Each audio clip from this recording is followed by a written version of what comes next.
Okay, so I stopped talked for 3 minutes and forgot to record. So if you're seeing this recording, I'm sorry. But I watched a training with Eric Worre called the Network Marketing Wake Up Call.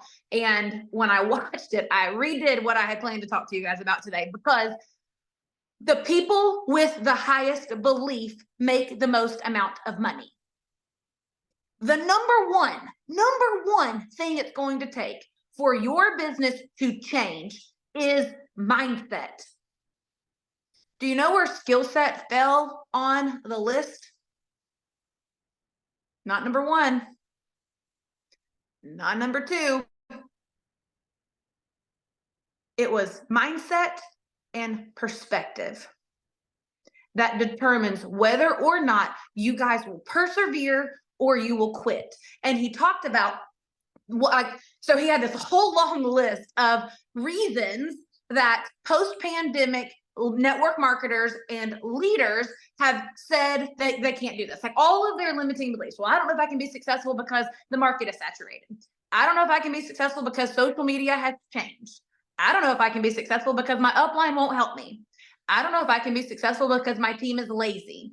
I don't know if I could be successful because regulatory conditions have changed. I don't know if I could be successful because everybody's doing network marketing. I don't know if I could be successful because.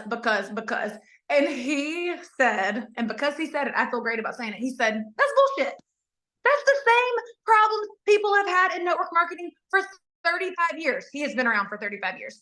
And listen, you don't have to believe what I say, but he has helped over 10 people become millionaires in network marketing, and thousands of people become six-figure earners, and hundreds of thousands of people generate $1,000 paychecks or more in their life. So believe him if you want, don't if you don't, I don't care. But I do believe him.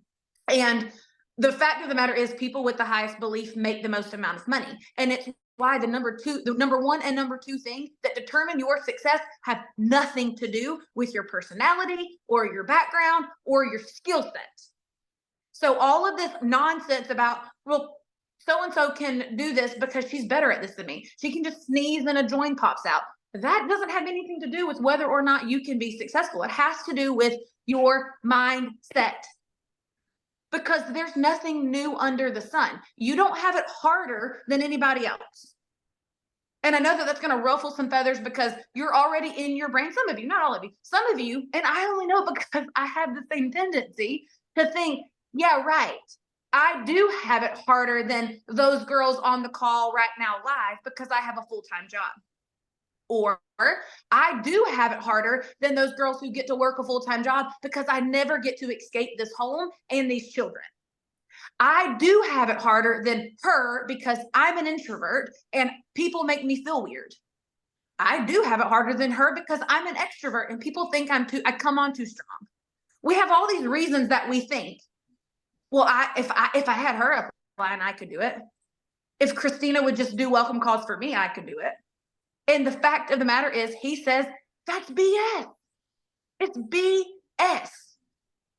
The people that are the most successful, who stay the most successful, understand it's because they have to have their mindset, and then they have to be open to perspective. He says $1 million earners, and this is just success principles, okay? The people that come in and waver and fade away, I've seen this happen so many times. You come in strong, you hit a certain measure of success, and then all of a sudden feels too hard, feels too awkward, feels too painful, and so you just slowly fade away. Slowly fade away. And the people that do that are the ones who see a list of obstacles. The ones who stay and make it see opportunity. He said every single obstacle on this list can be viewed as an opportunity. My upline doesn't help me. Okay, what do I have to do to get better so that I can be an upline who does serve? The market is saturated. Okay, what do I have to do to raise my value so that people will value what I'm offering over those around me? Okay, social media has changed. What kind of course do I need to take so that I can learn the skills to stay relevant? And what was so funny is he said, how many of you are entrepreneurs or have been entrepreneurs outside of network marketing? And it was about a large majority. Okay. And he said, what are we taught in entrepreneurship? And he said, you're taught that every 3 to 5 years, a pivot is necessary. A pivot doesn't mean a new company. A pivot just means change to stay relevant. What do I have to do to stay relevant. So the fact that we are change resistant, we're change afraid, we're change phobic, those who will lean into the change and say, I can get better. The only answer is, I can get better. I suck at recruiting. I can get better. No one will work the business with me. I can get better. I don't know how to keep people once they start working the business. I can get better. Success principles. Successful people. If you will study successful people, if you will study millionaires, they think differently. They think differently than those who will never, ever make that kind of money. And what he said that I thought was brilliant was, when you fade away, you'll have a lot of reasons why you can justify that this didn't work for you. And I thought, bingo. Those people who will never go and make a substantial amount of money, they have a lot of reasons to feel sorry for themselves, and they feel totally validated. But the fact of the matter is, successful people think differently. So you should be thinking, I can get better. I don't think like a successful person. I do see that list, and I think that's going to be what holds me back. Friend, I'm telling you, it doesn't have to. The same list that is going to hold some of you back and will make some of you slowly fade away is the same list that those people who stay and make six figures will have to learn how to overcome. None of us get a get by free card. None of us. And so I just thought, I thought it was brilliant that he said, those who quit, they'll feel justified in their quitting. And they will have all kinds of things that they can say to themselves and to others about how you didn't help them, how I didn't help them, how the company didn't help them, how the products didn't do this, how so-and-so couldn't afford that, how that person was lazy. They'll have a lot of reasons. Successful people, though, they have a lot of reasons why they're successful too. They can tell you time and time again, when most others around them were quitting, why they didn't. And he said, and listen, he is an expert with 4 decades in this industry. He said that the next 18 months, you're going to see a massive shift, a massive divide. Those who latch on and say, I'm going to get better, and those who fade away. And he said that there's more money to be made in the next 18 to 24 months than any other time. He is more excited about the next 18 to 24 months than any other time in network marketing. And I'm over here like, I'll take that, because he has built very successful businesses. And if he's saying the next 18 to 24 months are the key, I'm about to get as good as I can get. I'm about to figure out what I got to do. I don't care what Brittany does for me. I don't care what corporate does for me. I don't care what my unsupportive or supportive spouse does for me. I'm telling you, I'm going to do whatever it takes to get better. And when successful people start to think that, whatever it takes, I will get better. You know what they start to find? They don't find obstacles. They find solutions.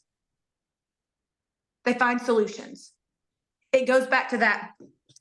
You're on the interstate. I tell this story at Jewel School. Actually, I told it one time. And because I told it one time, every single time I go back to Jewel School, they'll say, tell the baby story. And I'm like, the baby story? Because what you guys need to know about me is half of the analogies, not half, like 90%, they come up on the spot. Like, I don't really know where they come from. It's not very duplicatable, but they just pop in my brain. Maybe it's discernment. I don't know. Maybe God's discernment with me is sarcastic. Maybe that's what this is. I don't know. But when I say you find solutions, let me give you an example.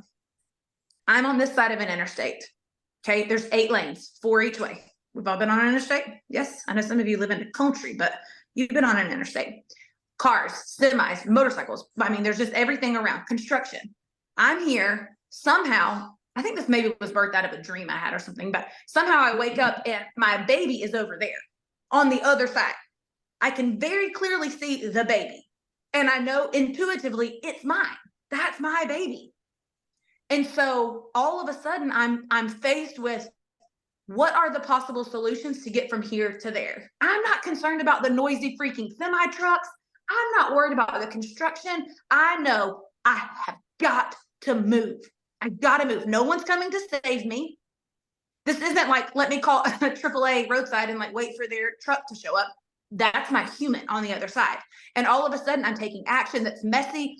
I'm getting scuffed up. I'm getting almost sideswiped. Like, but you know where I get? I get to the baby. get to the baby. It doesn't matter if it took me longer than I thought. It doesn't matter if I'm pinned down behind a stopped train. Like, I'm going to figure out how to get to the baby. And it's because I have a belief that it must be done. Dangerous things are going to happen if I don't. There's going to be so much I'm going to lose if I don't. So I just do what it takes. I'm not concerned about how fast that mom got to her baby. I'm not concerned with how pretty she looked when she got over there. I don't care if I get over there and my eye. I don't care. I don't care. I don't care. I just got to get to the baby. So that's how high your belief has to be in this business if you want to build it.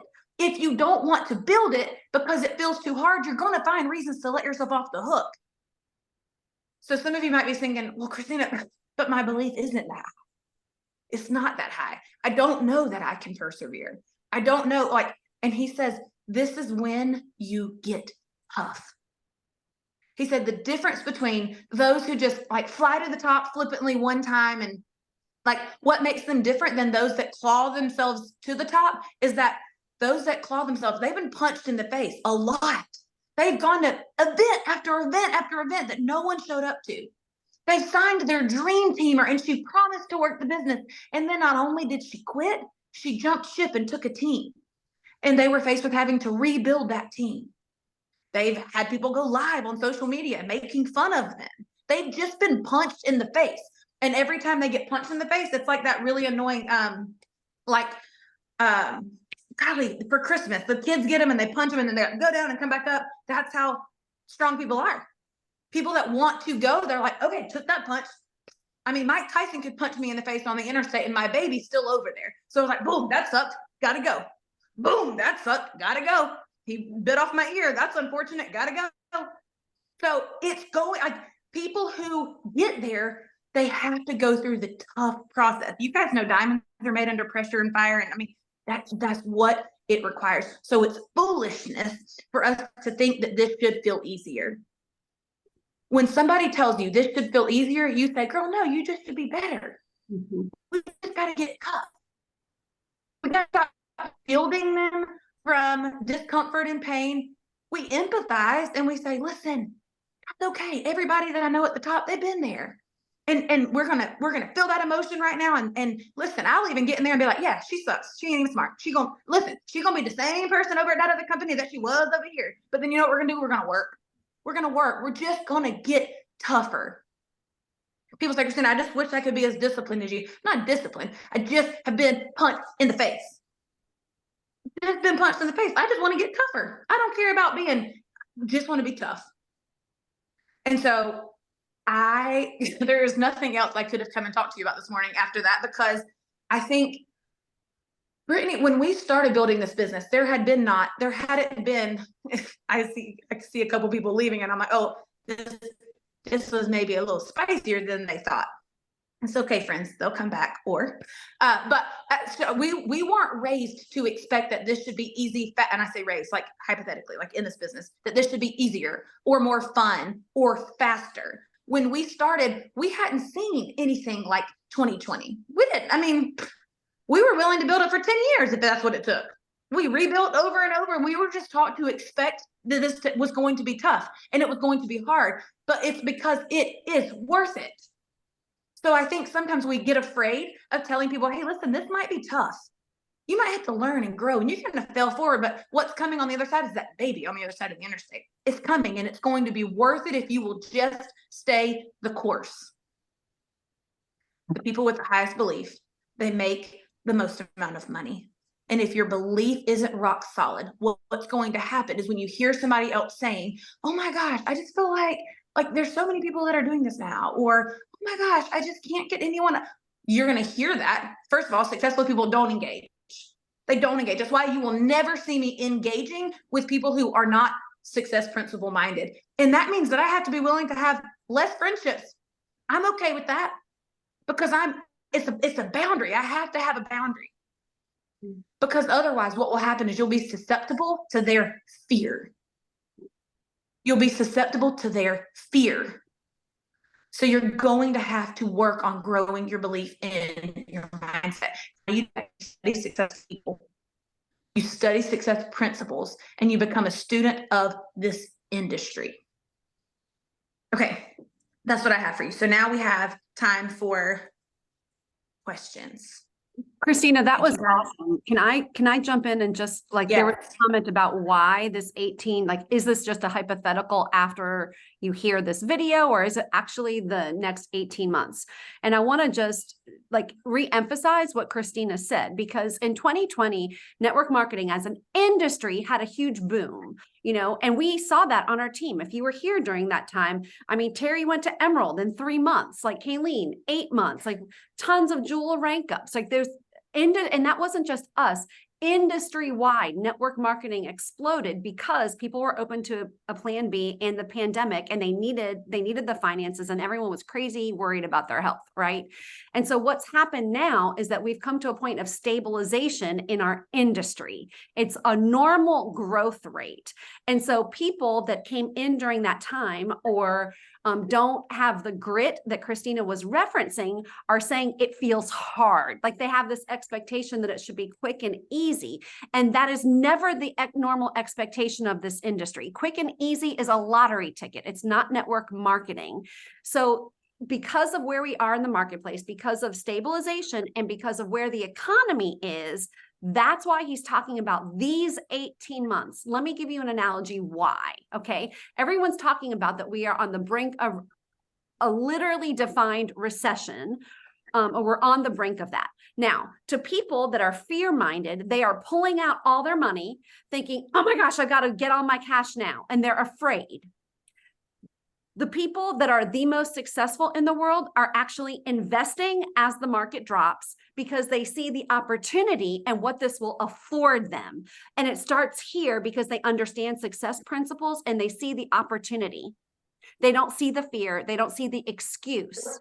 And that's exactly the same principle, that there's people that don't have the grit. They don't want to work. They don't want to put in the time. And so they're saying it's hard. They make excuses. But for those that understand the opportunity for what we have, and that it is there, it is literally there for the taking.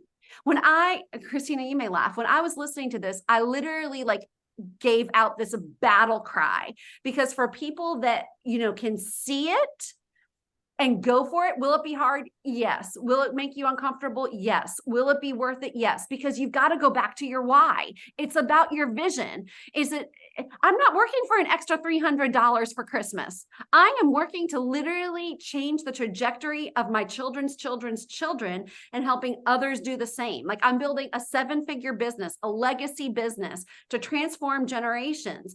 And we've got to keep showing people what's possible. Am I going to help the person that wants $300 for Christmas?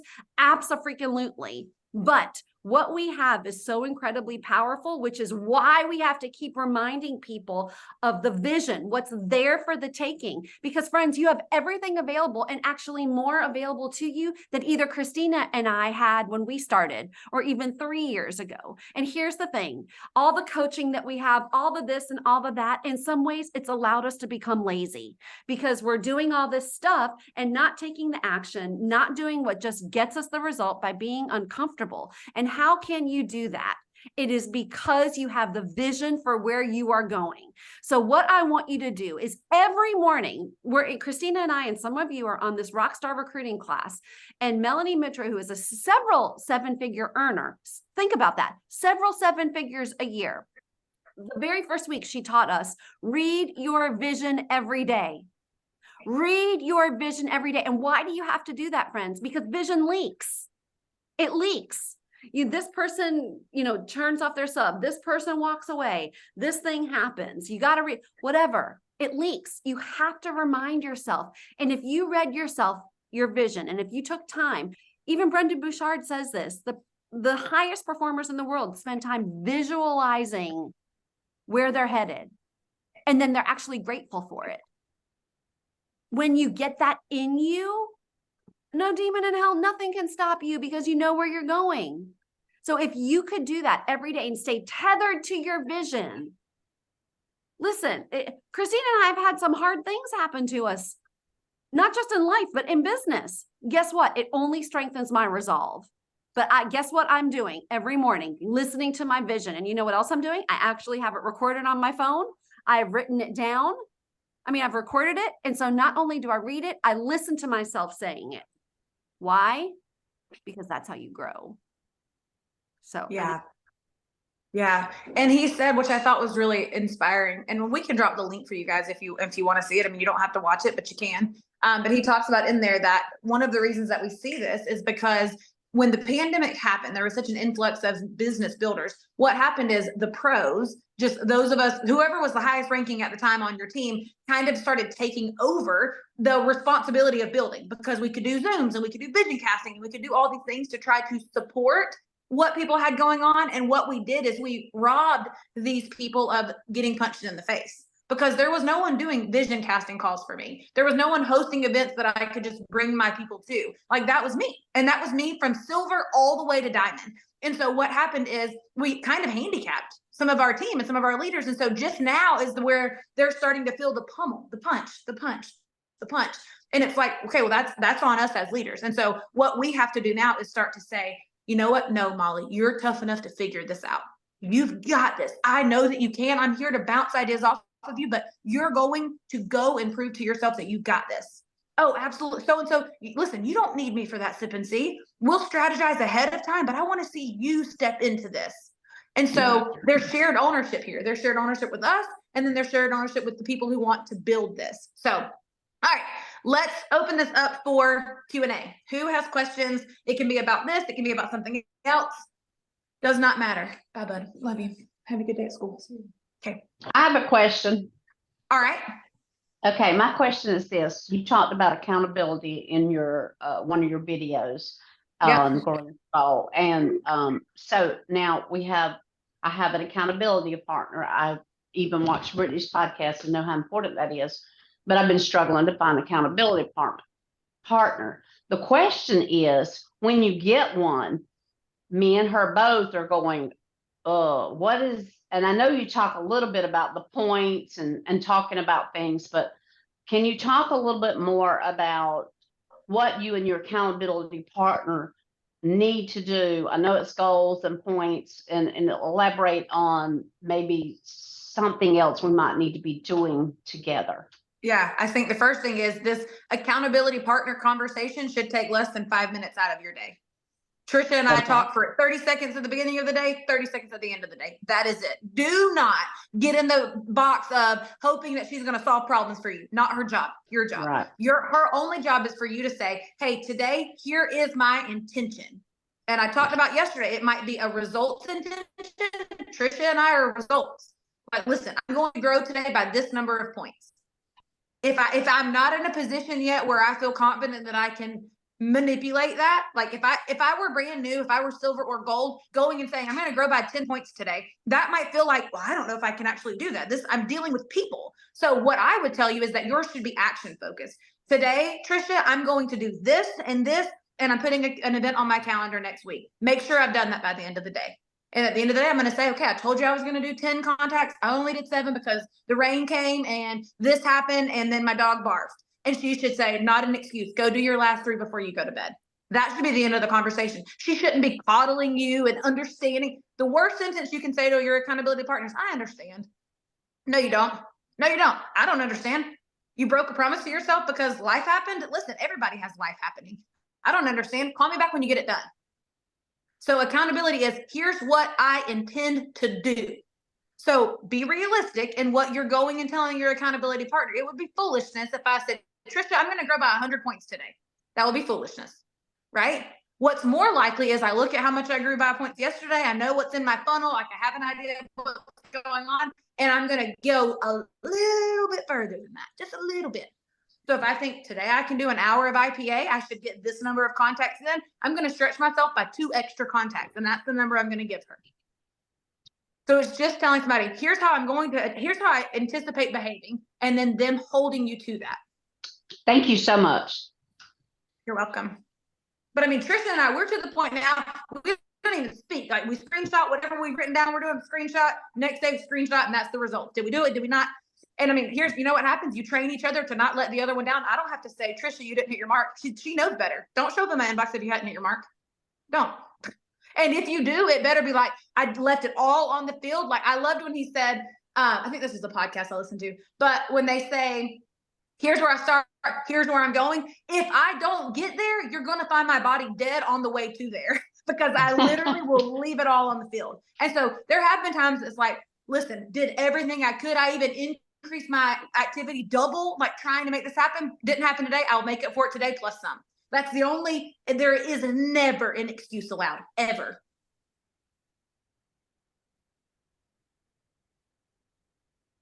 And listen, that's hard for some personality types to have to hold people accountable, but it is in love. When you don't hold people accountable, what you say is, I don't believe in you either. When you understand somebody's excuse, you're saying, I don't believe in you either. Let's make two of us. I'm not doing that. I'm not willing to not believe in somebody. All right, what else do I got?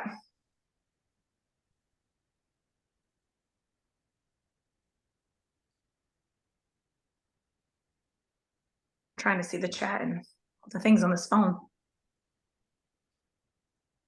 Did I just scare the hell out of everybody and not all y'all want to leave? Is that where we are in this call? Can everybody wave if you're at least still my friend? Listen, I just want you guys to have what you want. And honestly, I probably shouldn't say this is controversial. Maybe I shouldn't say this, but honestly, I would rather you not bother if you don't. If you don't want to have to get punched in the face and work hard, save yourself the time. Go do something else. Hobby Lobby is hiring for Christmas help. Like, seriously, if you just want to make a little extra money and not get punched in the face, go do that. Although retail holidays might get punched in the face actually. So choose your heart. But I would just, if you don't want to have to endure, then as long as you're happy with what you got right now, I can help you keep it. You don't have to get punched in the face. You can have exactly what you have right now. But if you want to grow, and if that was you, you wouldn't be on this call. I feel confident you wouldn't be here. So if you're here because you're saying, hey, I don't only want to be growing for gold, I want to be growing for diamond. So it's in love. Lots of love. Taylor Swift heart hands, if that helps.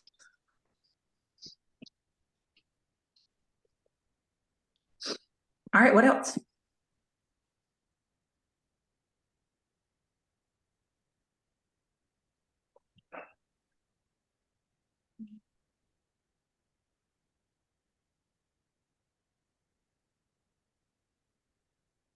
How many of you are utilizing the triplex reset event tonight? You must use this event, and you must use this event to encourage people who are not closed to sharing to get their feet wet with sharing. Hey, I know that you aren't interested in building a business, and that's totally fine, but I know that $300 right here at the holidays could be a blessing. If I gave you an invite that you could send to any of your friends and family who might be open to trying Plexus, but you don't really want to, get in that box with them, why don't you invite them to this event? Two of my friends who have had great success, they're going to be on tonight, 20 minutes. Maybe it would bless them. Would you be open to inviting your friends?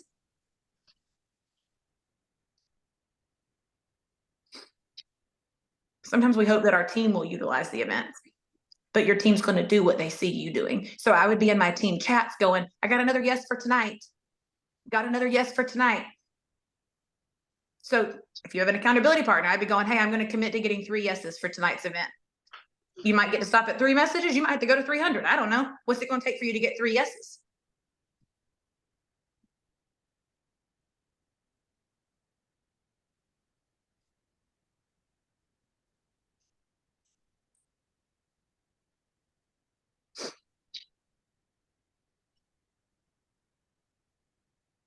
I have a question.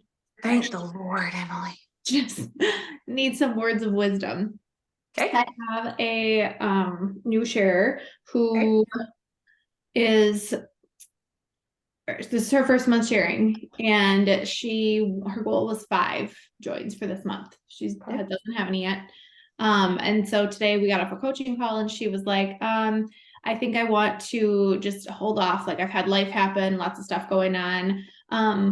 Done for this month, basically. I'll relook at my goals for next month. I talked to her about the event tonight and gave her some perspective again, which I've already given about, like, the 10% response rate and how many messages she needs to be sending out, and normalized everything. is there anything else that you would say to her to like help, build her confidence or normalize it more, I guess, make her, help her understand that it's. Well, yeah, I mean, I would always be offering, you have to teach people how to think. And so I would just tell her a story of when things felt really hard for you and your tendency was to want to just hang up the towel, to go make a sandwich, let yourself off the hook. And what did you have to believe instead that made you stay the course? So I would just be honest. I would say, hey, can I be honest with you? Because what I see is you giving up on yourself. And I'm not really in the business of giving up on my friends. So I just want you to know, like, I have been in a situation before where I had high hopes and then I was slightly disappointed. But the tendency is this. But I would challenge you to do this instead, because I've studied success. I've studied successful people, and I really think this is how they would choose to persevere. You know, you can tell her my story. It took me 3.5 weeks to get my very first join. 3.5 weeks. And I literally did the same thing that she's doing to you. Called Brittany and said, I ain't doing this. I ain't doing this. I don't want to feel unsuccessful. This is a crappy feeling. I'm not interested. And Brittany was like, Christina, it will be worth it if you will just stay the course. I will help you get better at the skill set. But what I can't help you get better at is your mindset. So you're going to have to choose to endure. So what if you just choose that?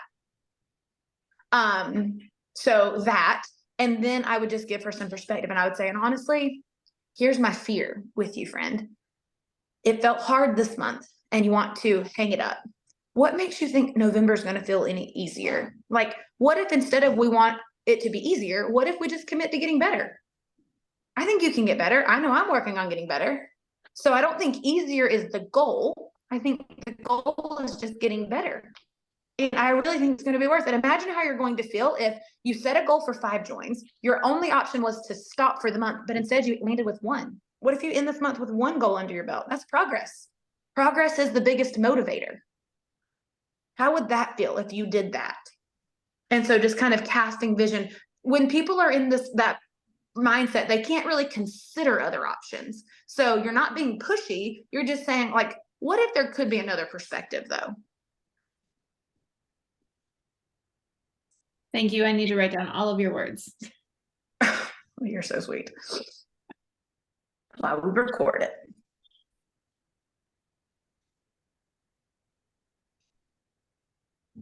Okay, And I Emily, had a that's question. really normal. Okay, go, Megan. Okay, sorry. Hey. Oh, Wait, who's talking? I thought it was Megan. Who's talking? sorry. Oh, is it Carly? Who's going first, Carly or Megan? Megan can go ahead. Okay. My question kind of stems from Emily's. So it's like similar, you get someone that starts and it's hard. They don't see the results right away. But the opposite of that is, what about for someone who gets started, has quick success, has that the honeymoon phase of their business where it feels really good. And then all of a sudden life happens. And then they start doubting just because of other things. Like, how do you get someone to stay the course when they're starting to then see all the obstacles? Then people start dropping off and canceling their subscription. Then they don't have as many people in their warm market that are just like excited to support them. Like, it's then where it's all of a sudden starts to get really hard. How do you help someone like that who then isn't seeing results and moving forward? Yeah, well, first of all, I think that when someone comes in and it's hard, they have expected that if they join me. I let them, this ain't hard. I mean, this ain't easy. It's going to be hard. Listen, this is going to be hard. What we do is going to be hard. On the same hand, when they come in and it's easy, I will tell them this isn't normal. It won't always feel like this. Enjoy this while you can, but there's going to come a time where this doesn't feel that way. So I'm always trying to stay a little bit of ahead of the curve of what is called the law of navigation, is a leadership law. So I just kind of see ahead, and I don't want them blindsided. I don't want them blindsided when they click enroll now and then they realize, oh, this isn't a lottery ticket. Like, I'm going to have to work for this. I want them to know that ahead of time. So you'll see in my branding, I will post about the amount of work I'm doing. I will post about the growth that's required. I will post about these things. And storytelling. I mean, this honeymoon phase girl, I would be offering her perspective. I would be saying, girl, what you're feeling now, this is how most people start their business. So the success that you've already enjoyed, like being stuck at 30 points, that's a way better, way more fun place to be stuck than with 0 joins. Like, so you're going to have to just give her some perspective and let her know, like, this is how, like, you're what you're feeling is fear that you're ever going to be able to move past this. And I'm telling you, I believe that you can. I've seen people do this, and they have done it without even your head start. You got a head start, which means you've got influence and you've got, like, I would build her up, but I would say, you know, if you came in thinking that this was going to be somehow easy and we were going to coast to 6 figures, that's probably my bad. Here's why I think this is going to be worth it for you and I to get better. Like, I'm studying success principles. I tell people all the time, I'm studying success principles and I'm studying successful people. And here's how they think. There's a book called How Successful People Think. There's a book called How Successful Women Think. But that little book, How Successful People Think by John Maxwell, it's an airport read. So it's really short. But basically, he just breaks down successful people, they think different. But we can't assume that people know that. What people believe is just what they think is reality. So I'm always trying to challenge their perspective. Like, you know what, actually you're saying, like, and I'll be in love, but like, Megan, you're saying life happens. Like, life is happening. And because of that, this. When I hear you say that, it makes me think that you must think that the other people who are moving forward, that their life must be peaches and cream. And the reality is everybody has life happening. Everybody. And there's somebody in this room, if we all put all of our problems into the same middle pile, they would beg and plead to get your problems.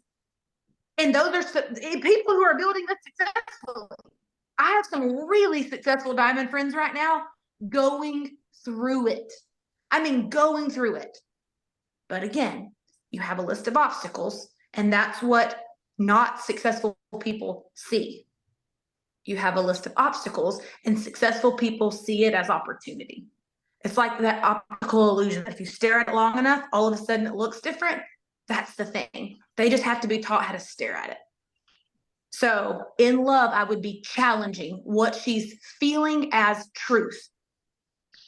And just saying, what if I could give you another perspective? Like, I see you wishing this was easier. That makes me think that you doubt your ability to get better. And I see so much potential here.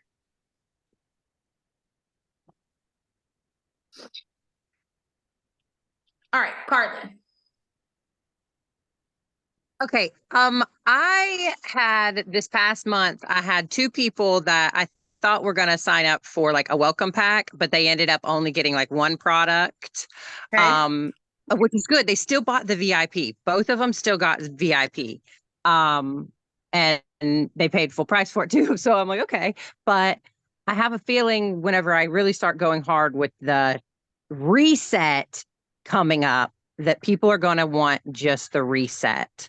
So, which is still good. I'll be able to get them, but I really would like, and I will stress that to see the results you want, or at least that I saw, you need to get on the triplex too.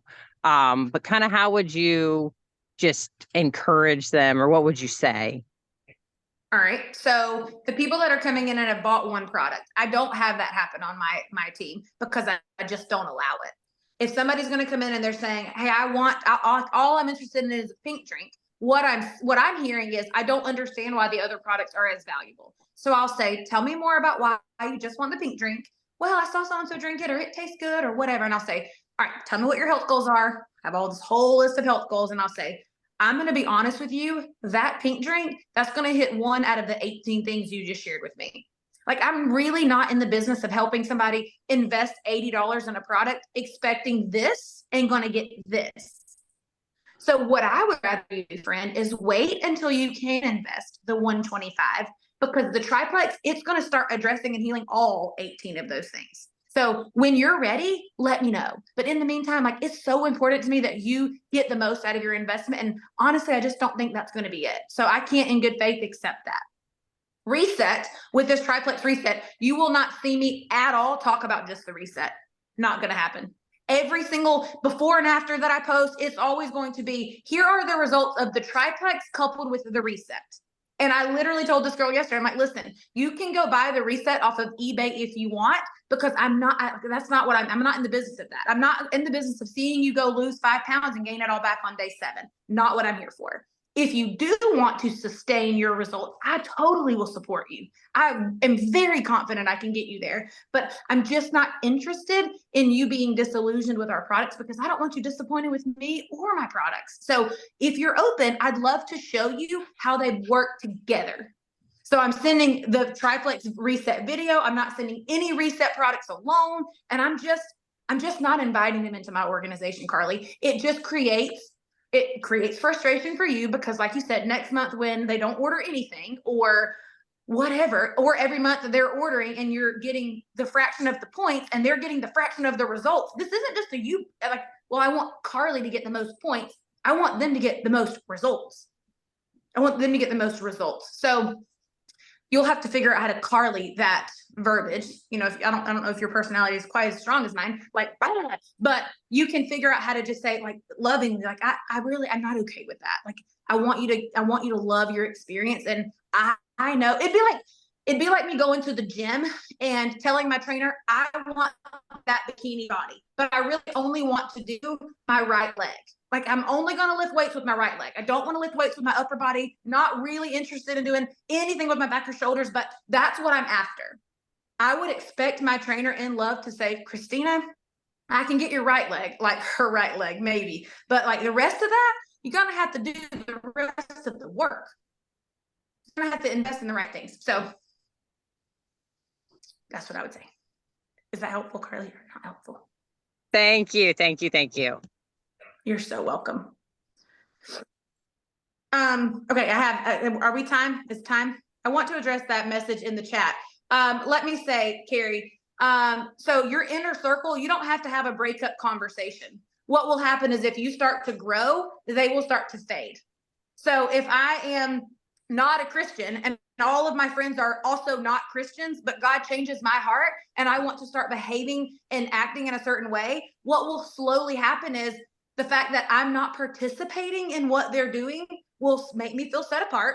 The fact that I will be seeking out friends who do have similar core values will kind of help me move in that direction. It will be a gradual shift. It'll be a gradual shift. And I mean, that you can model for them your new thought patterns and your new behaviors and invite them to take a look, but I wouldn't go and create drama with this big breakup conversation. I would just go focus on what you do want, how you do want to be and who you do want to become and how you do want to behave. All right, it's time. Love you guys. I hope that y'all will come back next week. Actually, no call next week. Cruise. So we will not meet next week. If you're on the cruise, I will see you. If you're not on the cruise, you're doing everything in your power to make Punta Cana happen. Okay? All right. See ya. Bye.